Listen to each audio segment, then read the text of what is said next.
Tonight on KPBS Evening Edition, new video of alleged abuse at a California slaughterhouse is raising worries about tainted beef in our food supply. And Poway School Board gets an earful from residents about a controversial and very expensive bond.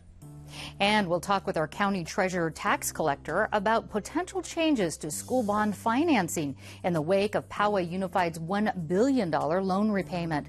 Plus, more than 18,000 wild animals in San Diego County have been killed by a tax-funded agency in the last 7 years. We'll have the details in just a few moments. And a caravan is winding its way from San Diego to Washington, D.C. on a mission to end drug violence. KPBS Evening Edition starts now.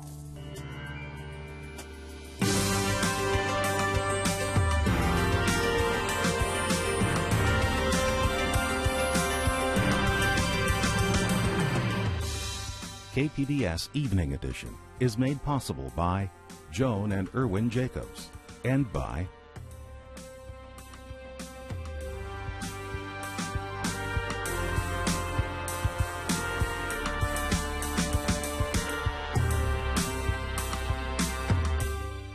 Hello, good evening. Thanks for joining us. I'm Dwayne Brown. Federal investigators are trying to learn if tainted beef is in our food supply. They've shut down a slaughterhouse in California's Central Valley because of a video reportedly showing cattle being abused. It comes from an animal rights group and reportedly shows workers abusing cows who could barely stand. The Agriculture Department is investigating to see if the animals were sick. Fast food chain In-N-Out Burger says it's severing ties to the slaughterhouse. The Pentagon says 3 San Diego-based sailors were among 7 Americans killed in a helicopter crash in Afghanistan last week. 28-year-old Patrick Feeks was a Navy SEAL from Maryland. He was based at Coronado, along with 27-year-old David Warson from Michigan. The 3rd San Diego sailor was 32-year-old Sean Carson of Washington State. He was assigned to an explosive disposal unit. Either you think that we are naive or irretrievably stupid to think that 9.1 to $1 is an okay return. It's appalling. It's just appalling. Where do you think this money is going to come from? It's not going to come from me because I'm going to be dead and buried. Poway neighbors had angry words for their school board last night after learning it will cost them about $1 billion to repay a $105 million bond for improving some older schools in their district. The controversy has a county official calling for school bond reform. We will be talking with him in just a few minutes. But first, Voice of San Diego reporter Will Carlos was at last night's meeting. Will, voters approved this bond deal last year, but it seems most didn't understand how it worked. How did school leaders explain it? Well, they spent a long time trying to explain their reasoning behind this. They had PowerPoint presentations. They had nice photographs of the schools that they'd repaired. What they essentially said was this was the only option that we had. We were kind of backed into a corner. The economy was doing terribly. The bond market had frozen up, and we needed to get the money. We needed to get it quickly, and so we made the best deal that we could at the time. So that was their main justification for doing it. Did the trustees make the point they were trying to prevent a tax increase? Well, yes. I mean, they basically said, you told us you didn't want to raise taxes, so we're not raising taxes. So we had to do this within the parameters of not raising taxes. And of course, you know, that ultimately ended up being a very expensive way to do it. But they've said, and they've always said, well, we kept our promise to the taxpayers and didn't up the tax rate. So what happens next? So what's next with Poway? I mean, a lot of people in Poway, a lot of people at last night's meeting were kind of saying, well, what can we do? What can we do to get out of this? Is there a way to refinance this? Is there a way to sort of wriggle out of this? Nobody seems to know the answer to that question yet. I'm still trying to figure that out. Certainly they're not. There's a clause in it in the deal that says that they can't refinance. I don't know that there isn't some other clever technical way that they can try and renegotiate this deal. Voice of San Diego reporter Will Carlos. Here to talk about Poway Unified School District's controversial $1 billion bond financing and what he says should be done to prevent this from happening again is San Diego County Treasurer Tax Collector Dan McAllister. Dan, thanks for being here. My pleasure. Can you explain to people why a $105 million bond ends up costing taxpayers close to $1 billion? Well, it's all in the structure of the deal. And this deal was structured in such a way as to be a 40-year bond, which means that it matures in 2051, And it is structured in such a way as to offer up a 20-year balloon payment at the end of the first 20 years. In other words, no payments, no money, no nothing has to be paid the first 20 years. But the second 20 years is when all 40 years of payments come due. So it will add greatly to the burden of taxpayers and the district to pay these dollars out, particularly if projections run low on assessed valuations of property in their area. And we'll come back to that. First, Yes. I wanted to ask you, were there other options for school financing for Poway Unified that they could have set this loan up differently? There are many options in the field of public finance, and really this is a process that a lot of entities go through every year. They look to their financial consultants, their financial advisors for input and advice.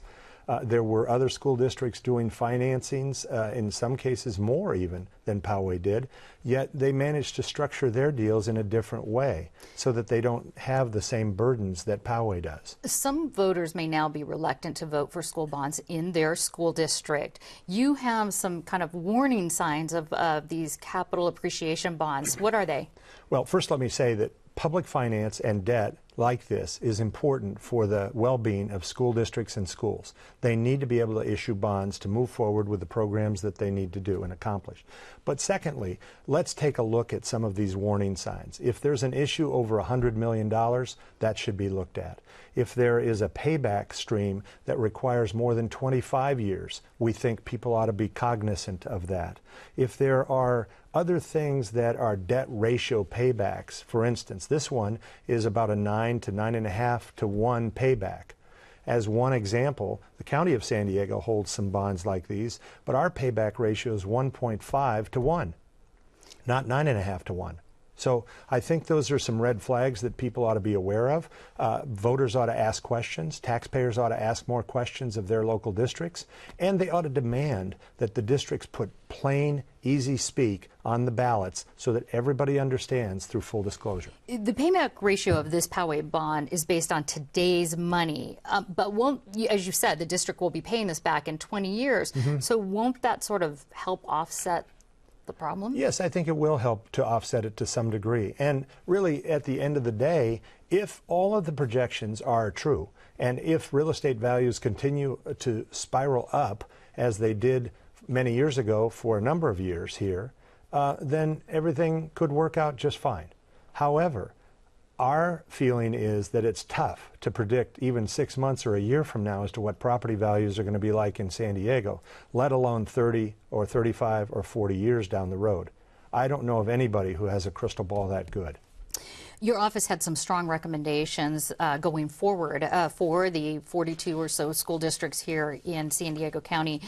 When it comes to considering debt financing, what are those recommendations? Well, some of them include actually going to the legislature in January when the new session begins, because they're almost at the end of the current session.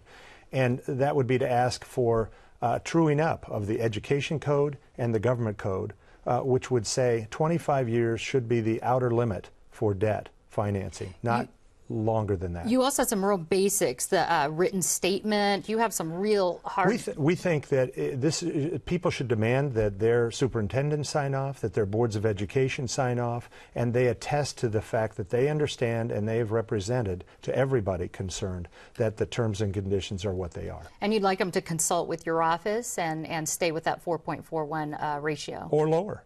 Okay. We think that's reasonable. And you also are asking for a transparency outline from school districts. That's exactly right. We think transparency, openness, and making sure that there's full disclosure are really, really key here. And the voters deserve it, the voters need it, and they are inundated at election time with things to read. They need it in simple terms. They need to know how to understand what they're voting on. Going forward, is there any way to fix this? Refinance it? Anything people can do? It's interesting. San Diego Unified issued a bond, a fairly significant bond at the same time. They have a clause in their bond documents that enable them to refinance their bond. That is not the case in Poway, we understand. So right now it looks like they are stuck, and that is what they're going to be having to pay back over the next 40 years. All right, Dan McAllister, County Treasurer and Tax Collector, thanks so much for talking with us today. My pleasure. Thank you. San Diego's Chamber of Commerce asked small business owners what public policy issues were most important for their success. Top of the list, infrastructure repairs like fixing potholes. The Chamber surveyed 500 small business owners. Besides road repairs, they said they wanted a stronger voice in government, both at City Hall and in Sacramento. They want energy costs to be more stable, the supply to be more reliable, and they want a more reliable water supply for San Diego. There's been a big jump in visits to medical clinics inside drugstores and other retailers. KPBS health reporter Kenny Goldberg joins us to talk about what a new study reveals about the growth of these retail medical clinics. What are they for, Kenny, and where are they located? These clinics are located in CVS drugstores throughout San Diego. There are also some standalone clinics in some strip malls. These clinics are for non-emergency medical situations. They're usually staffed by nurse practitioners or physician's assistants. And the attraction for people is you don't need an appointment. They're open nights and weekends. And what does this new study find? The new study finds between 2007 and 2009 nationwide, there was a growth of about 300% of people using these clinics. So they're really mushrooming all over the United States. And you mentioned the growth. What about the possibility for future growth? Well, analysts think there's a great possibility because with health reform coming in 2014, when it fully kicks in, we have a shortage of primary care doctors now. So with more people needing a primary care doctor, they'll probably go to these urgent care clinics just to be seen. KPBS health reporter Kenny Goldberg. A former frequent flyer to emergency rooms has been off the streets of San Diego for more than a year thanks to a rental assistance voucher program run by the San Diego Housing Commission.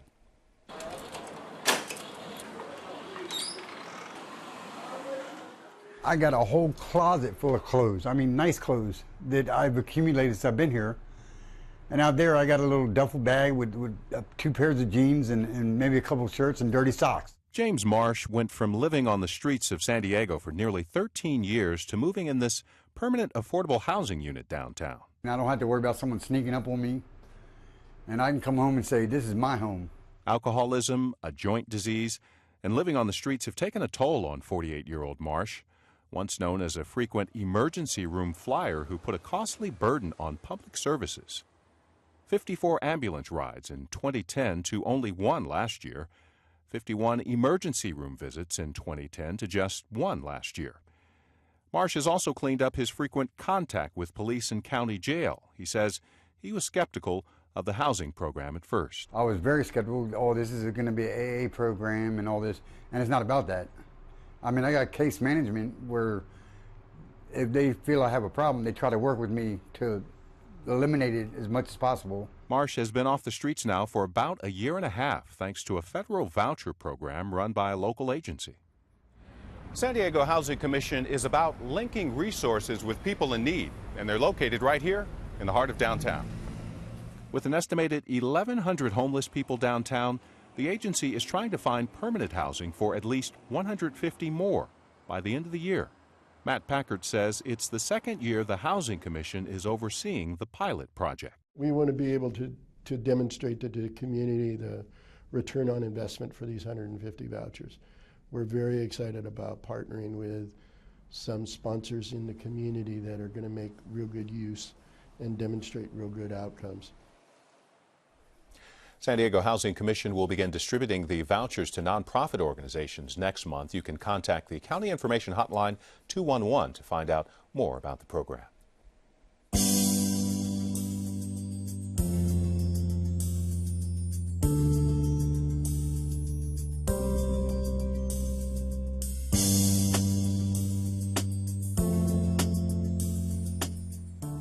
The Caravan for Peace is a movement to help end drug cartel violence in Mexico. It started in San Diego and stops in 25 other cities throughout the U.S. The caravan includes families who've lost a loved one and are simply searching for answers. Reporter Diana Crofts Pelayo has the story. Standing under the warm sun, Dora Elba Aguirre holds a poster with pictures of several young women, asking in Spanish, where are they? The picture on the bottom is of her daughter Judith, who's been missing for 1 year. They were heading back on Sunday, but they never returned. The mother says her daughter and 4 friends drove from Monterrey, Mexico, to the border town of Reynosa for a weekend getaway through the heart of cartel territory. They never returned. In Mexico, they don't give us answers. They don't tell us anything. And we are here with everyone in the caravan to see if we can find some help. It's a common story among the families. Their sons and daughters disappear without any evidence. Jaime Montagne hasn't heard from his stepson since he went water skiing with friends at a lake near Monterrey. He says they vanished, and authorities aren't doing much to find answers. They don't investigate. The majority of the information, if not all of it that they have to investigate, is information that we've given them. As authorities, they don't do their own investigations. Aguirre and Montagne are part of the Caravan for Peace with Justice and Dignity, a group seeking to end cartel violence in Mexico. Led by well-known poet and journalist Javier Sicilia, the movement is shining a light on the drug war. The group plans to reach the nation's capital on September 10th after stopping in 25 other cities. So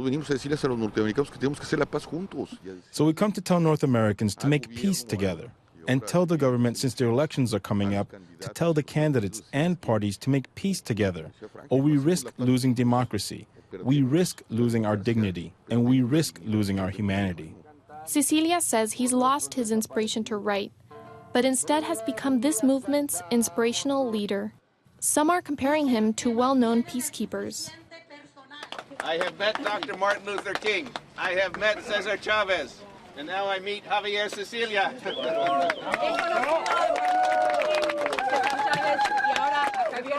Motivated by the murder of his son, Cecilia says he's putting a face to the more than 60,000 people that have died during the war on drug cartels since 2006. My son gives a name to the thousands, hundreds of thousands of victims that were forgotten, criminalized, re-victimized by their own state. He says the violence in Mexico is changing the country. The states are succumbing under the men of death, the men of war, the men of money, and that isn't a state. Former LA cop Stephen Downing says the only solution is to regulate drugs. Not even a border fence can keep the violence from spilling over into the U.S. When Nixon kicked off the war on drugs, I was the head drug warrior in the Los Angeles Police Department. He says since then, U.S. gangs have grown from thousands to millions nationwide, enriched because of the cartels down south. The seizures, instead of 2 kilos, are warehouses full, pallets full of cash, and tens of thousands of war-level weapons. The U.S. portion of the caravan started at Friendship Park in San Diego, just a few feet from Tijuana. Under the watchful eye of the Border Patrol, people from both sides come together to have binational events. Separated by the border, families shared stories about loved ones lost. Necesito que me apoyen porque me dejaron morir sola junto con mi hijo. Nunca recibí ayuda de las autoridades mexicanas. Cecilia says he takes part in these events in order to bring peace and justice to the families that have lost someone. What are we going to do for peace? Right now, we need to build peace. What are you going to do for peace? What are we going to do together for peace? Because this war is lost, and the people are affected by it. Diana Cross-Pelayo reporting. The caravan is currently in El Paso, Texas. It's expected to reach Washington, D.C. on September 10th. More than 18,000 wild animals in San Diego County have been killed by a government agency in the last 7 years, but it's been difficult to find out why. Peggy Pico explains. A recent series of investigative reports by Voice of San Diego looks into the practice of a little-known federal agency called Wildlife Services. It's an arm of the U.S. Department of Agriculture. It's charged with resolving conflict between wildlife, endangered species, and humans. The agency reported killing 18,700 animals in San Diego County since 2005.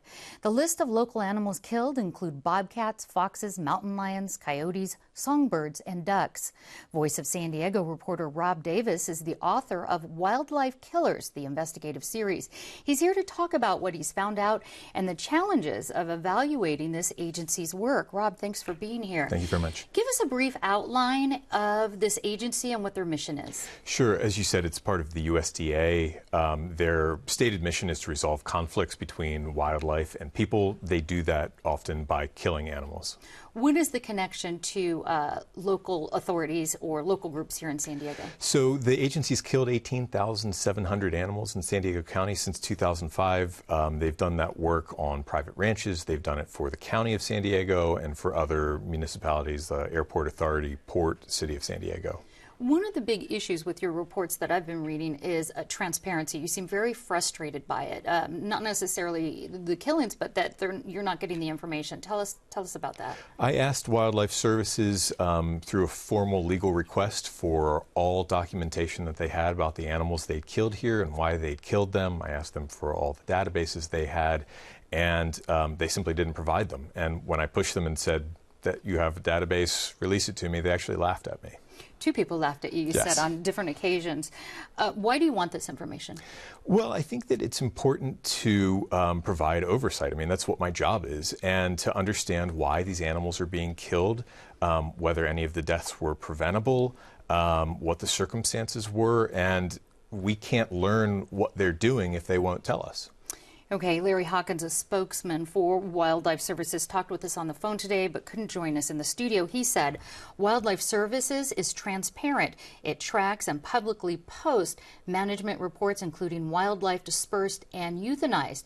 He went on to say data covering the last 16 years can be seen at the website on the screen, aphis.usda.gov/wildlife_damage. So he's saying they're transparent. That's good for him. You know, in my experience, they are not. They provide broad aggregate numbers for the number of animals that they've killed state by state. It doesn't allow anybody in a locality to know how many animals they've killed in San Diego or Chula Vista or National City or anywhere. And further, my experience with them has been that when I've asked them for information, they haven't provided it. So details are missing. You were also puzzled by some of the animals that were killed, including coots, crows, and meadowlarks. Tell me about that. Some of those animals have been killed, crows, for instance, because they pose threats to endangered species. And that is one of the lauded parts of what Wildlife Services does. It's also a tiny fraction, about 5% of their work across the country. There were 7 mountain lions in San Diego County killed. Tell me about one in particular that became rather infamous. Yeah, this is interesting. You know, we don't know the circumstances of most of the deaths, but one was being tracked by wildlife researchers with UC Davis who had followed it. It had gone, it had defied death and crossed Interstate 5, I-5 twice, I-8 once, and it decided to eat some sheep on a farm near Hapatul that weren't fully enclosed at night, and they came and then killed it. You got some information about that because of the tracking device on the animal. 1,700 employee, this agency, at a $126 million annual budget. How much is San Diego in for that? How much does it cost us here? Well, on the order of several $100,000. The county is the largest contract that I've found. They pay about $170,000 a year. In return, each quarter they get a short 2-page report that is devoid of key details about what the agency has done, what it's killed accidentally, why it's killed the animals it has. Marin County and the City of Davis have stopped their contract with Wildlife Service, and U.S. Congresswoman Susan Davis has introduced legislation this month about it. We have very little time. Tell us briefly what her legislation is. Sure. Her legislation is called the Transparency for Lethal Control Act, and it would require Wildlife Services to disclose much, much more about what it's doing on a city-by-city basis across the country. Okay, Rob Davis, we'll be following your reports, as I'm sure you're going to continue to investigate this. Thanks so much for being here. Absolutely, a pleasure.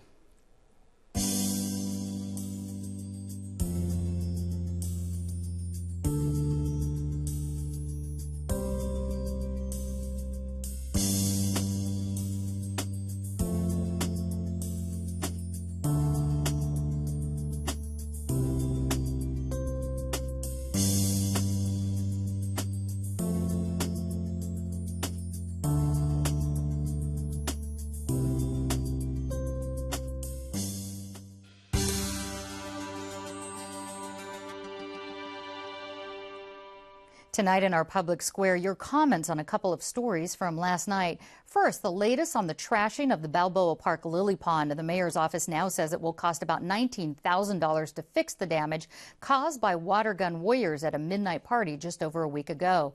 Posia Mia says that seems a bit much. On Facebook, she writes, "No fish, no turtles were killed, just a broken pipe. We should request an itemized list of these damages." We also told you about the sale of longtime Encinitas institution, the Ecke family, who made poinsettias famous. They're getting out of the business. The Ecke Ranch has been sold to a Dutch company. Facebook poster Jason Veraldi says that's a shame. He writes, "I can understand if someone doesn't want to carry on a rich family legacy if it's not their dream. It's just sad. It seems Ecke only seems interested in money and has yet to prove otherwise to his community." You can weigh in on this conversation or any other stories you've seen here on KPBS by following us on Twitter, liking us on Facebook, or you can email us at publicsquare@kpbs.org. And you can find tonight's stories on our website, kpbs.org/evening edition. Thanks for joining us. Have a great night.